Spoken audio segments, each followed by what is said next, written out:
Order! Order! You are an incorrigible delinquent at times. Behave yourself, man!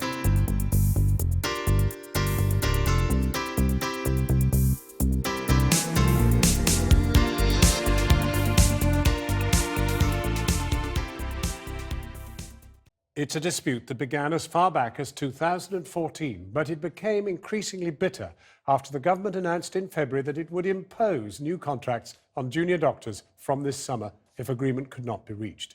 Now, after a series of escalating strikes, the two sides have reached an agreement at the conciliation service ACAS on a new deal.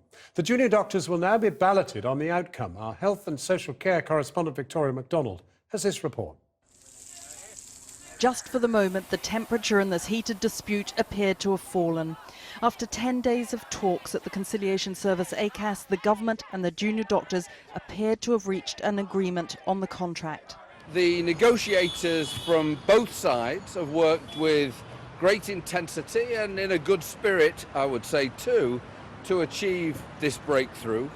But on the most thorny of issues, the government has retained the principle of basic pay on weekends, although the BMA says 95% of junior doctors will receive incremental salary increases if they work more than 6 weekends a year.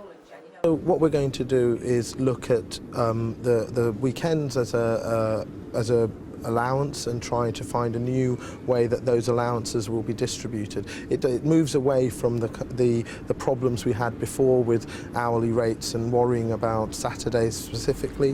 What we're trying to do is focus on the stuff in the contract that is amazing. And certainly significant changes have been made on equality, whistleblowing protection and a guardian to protect against excessive hours. Of course, it's not all over yet. Although both sides seem pleased with the outcome of these negotiations, the BMA still has to put it to its members. So in 2 weeks' time, there will be a Junior Doctors Committee meeting, and then in a month's time, they will hold a referendum.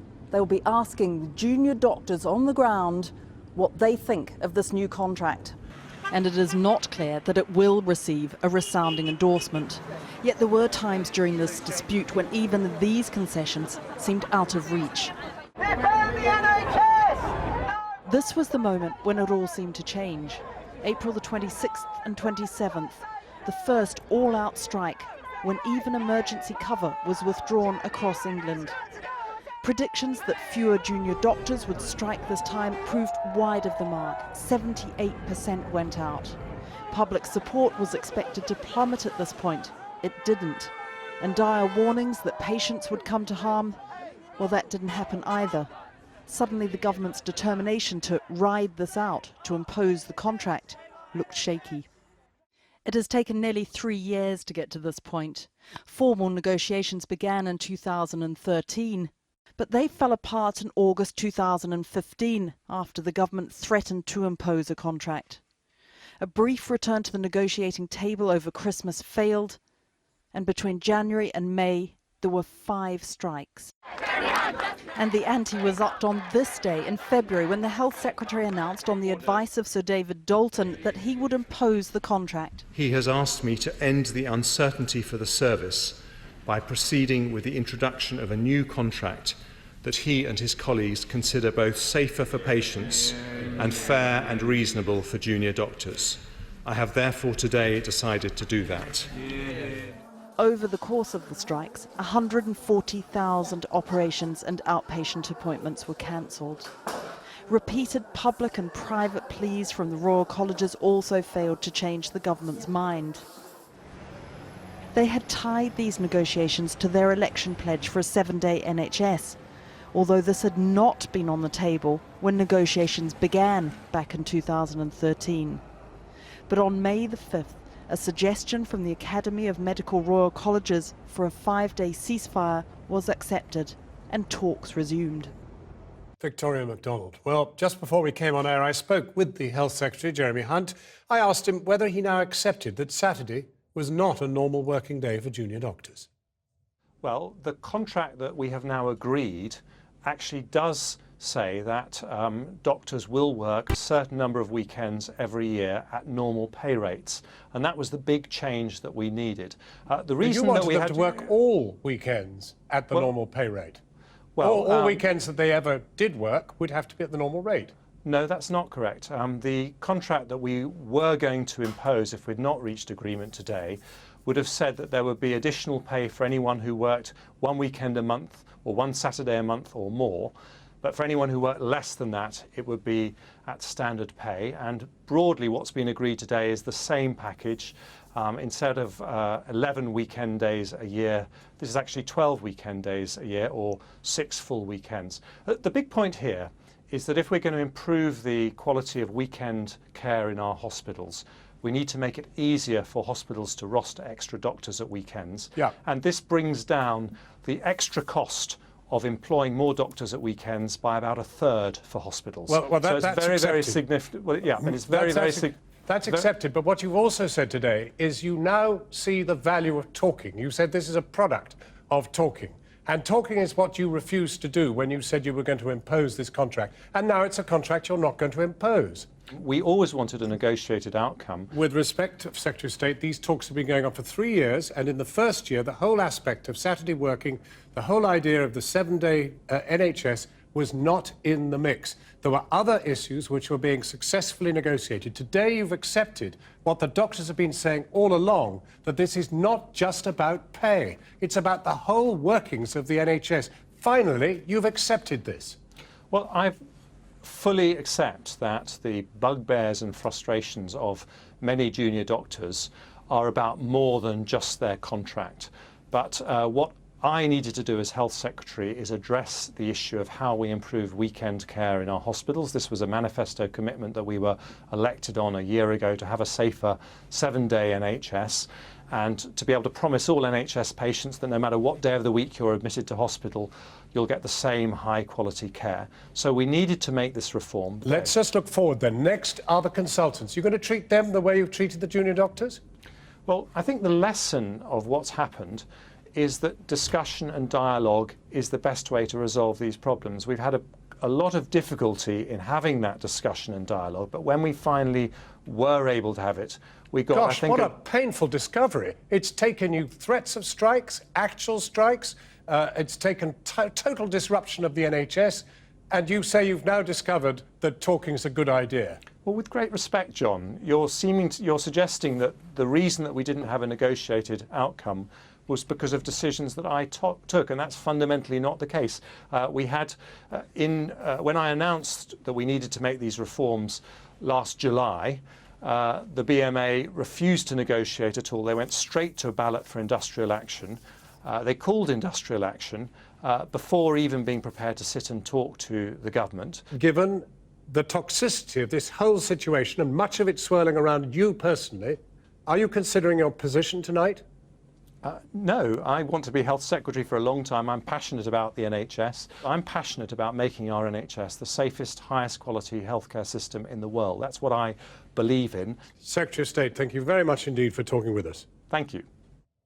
Well, I'm joined now by Rachel Clark, who is a junior doctor working in Oxford. Thanks for coming on the programme again, Rachel. The ball is now very much in your court. You heard Jeremy Hunt there. Are you going to accept this deal? Are you buying in? Well, I'm delighted to hear that Jeremy Hunt, belatedly 9 months into this dispute, has finally discovered the power of talk and negotiation. It's a shame that doesn't extend to him sitting face-to-face in public with a junior doctor like me and talking face-to-face. But at least we are now in a situation where dialogue has been more meaningful. But will you accept the deal? I have just read the contract. It's 13 pages. The full terms and conditions aren't there, so I cannot say categorically one way or the other. But what I can say is, finally, what we have on the table appears to be a recognition of some of the very real concerns that have plagued junior doctors throughout this dispute. Jeremy Hunt, from the outset, attempted to portray this as a pay dispute. It's centred on Saturday overtime and overtime alone, and that has never been what has driven doctors like me to strike. This has been about us having working terms and conditions that enable us to safely provide a meaningful standard of care for our patients. And I think there have been real improvements in the contract to address that. It sounds as if you're veering towards a yes. And I can see that you're trying to draw me one way or the other. I just want to find out, I mean, it's all about you, so I want to find out where you stand on it. Essentially, the good things in this contract are, I believe, that rota gaps are being addressed for the first time. So at the moment, every hospital in the country is stricken by lack of doctors. Every rota I work on call, there are gaps. When that happens, it's unsafe because we have to do two jobs. That is now being addressed in this contract, and so is whistleblowing, protection for doctors who speak out against concerns. That's very good because it matters for patient safety. But if you were to vote no, and this will go to a vote, do you really envisage any more strike action after this? Do you have the stomach for it? I think that 9 months ago, probably there wasn't a doctor in the country who wanted to strike, and unfortunately the toxicity and the caustic nature of the dispute since then is itself the thing that has radicalised doctors and so enraged us. I think now we're in a situation where there is something meaningful on the table, but if doctors are not convinced that they can trust the health secretary and that this contract is really going to be fair and crucially improve the safety of patients, then we are absolutely resolved still to strike because we have to put our patients first. Do you trust the health secretary? And can the trust between junior doctors and the Department of Health ever be restored? Trust is doctors' core value. That is the essence of the doctor-patient relationship, and you work hard to earn trust. But do you trust him now? Do you trust him? From the outset in this dispute, he has conducted himself in ways that have absolutely decimated any trust I had in him. He has manipulated statistics. He has lied on a number of occasions about supposed pay increases, for instance, and he has sought to portray junior doctors as money-grabbing individuals when that is the farthest thing from what motivates me. But individuals in this dispute don't interest me.